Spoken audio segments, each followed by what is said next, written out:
Hi guys, welcome to our 10th episode of Exploring Diverse Perspectives through World Religions and Belief Systems with Disciplines in Social Sciences. I am your host for today. I am Christine and I am joined by Hi, I'm Christian. Hello guys, I'm James.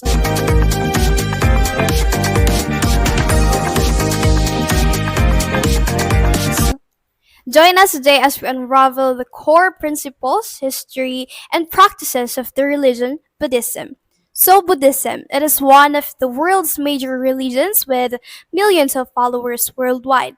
The central figure in Buddhism is Siddhartha Gautama, which is known as the Buddha, meaning the enlightened one, the awakened one, or the one who knows. He is also called Buddha Sakyamuni.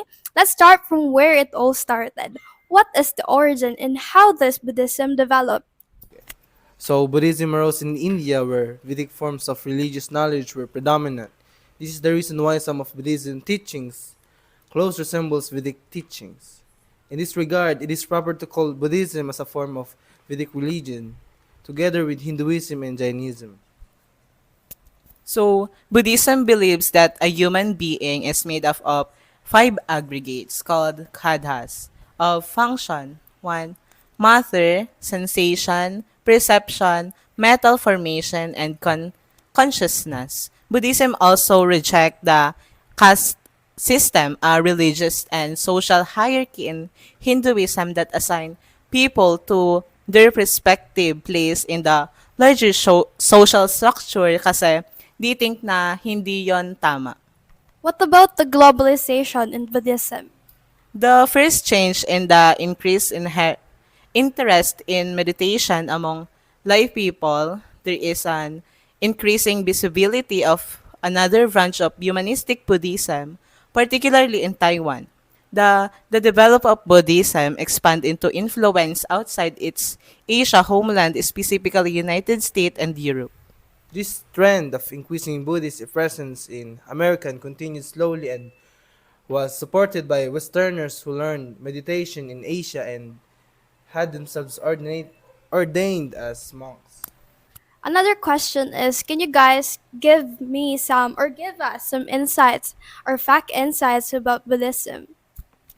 In popular Buddhism kasi, Buddha is worshipped as a divine being. However, sa Buddhist doctrine, si Buddha ay hindi God and should not be worshipped as such. Yes, kaya Buddhism is a non-theistic religion. They believe in the existence of gods, devas, pero they are not to be worshipped. Naniniwala sila na human beings are slightly more privileged than gods. Question, ba't ba sila naniniwala na tayong mga tao or human beings are more slightly privileged than the gods? Kasi we can do things that gods cannot. Kumbaga, they already have everything. Parang ang boring na while tayong mga tao need nating magtrabaho and gawin para sa achieve natin yung isang bagay.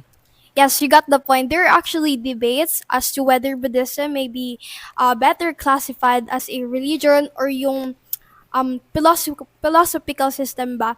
Question now, what are the core teachings of Buddhism? The core of Buddhism teachings is centered on why there is suffering in the world and how it can be overcome. Okay, in connection to that, what are the source of knowledge about Buddha and his teachings? We have, I think, three. What are those? Another question is, can you guys tell us some fact insights about Buddhism? Yes, in popular Buddhism kasi, Buddha is worshipped as a divine being. However, sa Buddhist doctrine, si Buddha ay hindi God and should not be worshipped as such. Yes, kaya Buddhism is non-monotheistic religion. They believe in the existence of God, devas. Pero they are not worship. Naniniwala sila na human being are slightly more privileged than gods.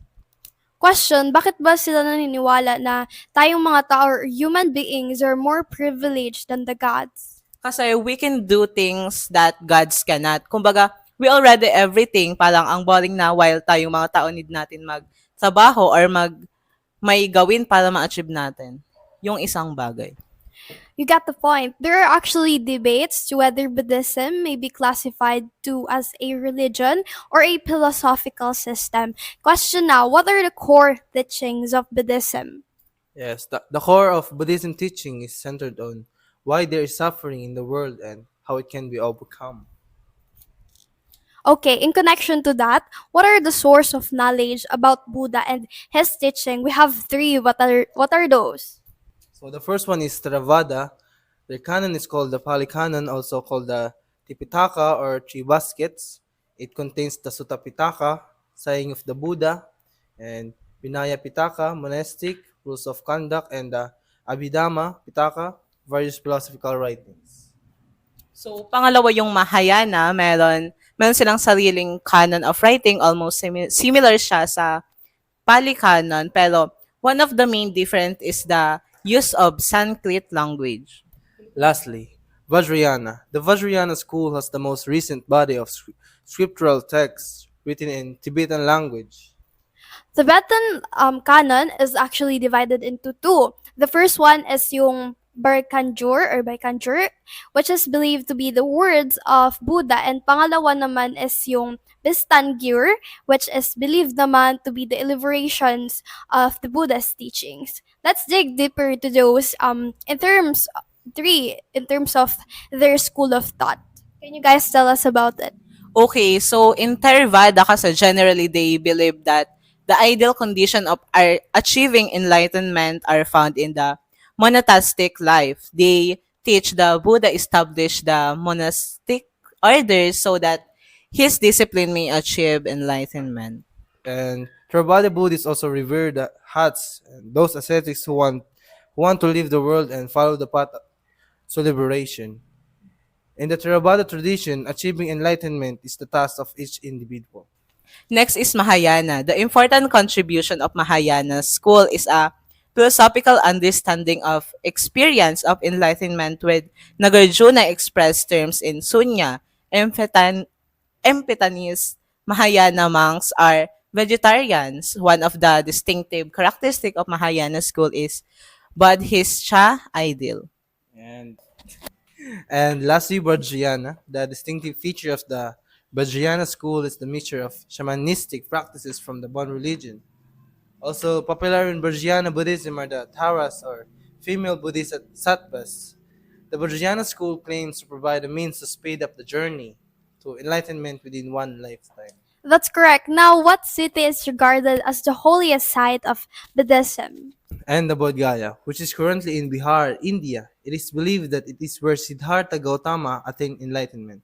This place became a popular pilgrimage for Buddhists from all over India after Siddhartha Gautama's death.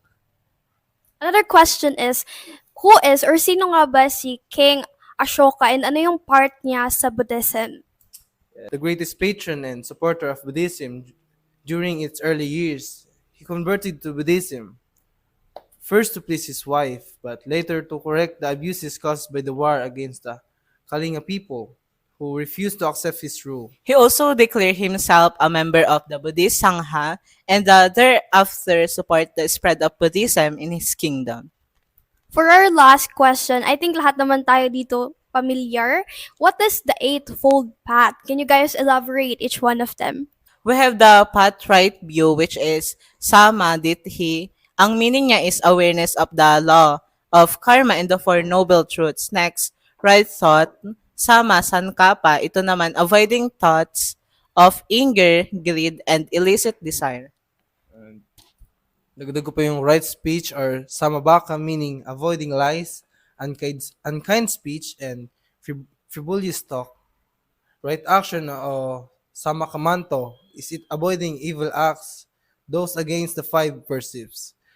The right livelihood, sama ajivo, means avoiding lifestyle and occupation that harms oneself and other beings. Right effort, Sama Bayamo, or doing one best to do good thing at the right time. Right? Mindfulness, Sama Sati, which is learn to be attentive to present moment. Pinakalas is right concentration, Sama Sadhi, meaning training to mind to be focused and calm. Thank you for joining us on this enlightening journey through Buddhism. We hope that you've gained a deeper understanding of this profound spiritual tradition. For our last episode, we'll be exploring dominant approaches and ideas in social sciences. Thank you all so much for watching and listening to our podcast. Stay tuned for our next episode. Please like, follow, share, click the bell button, and don't forget to subscribe on our YouTube channel with other social media accounts. Bye!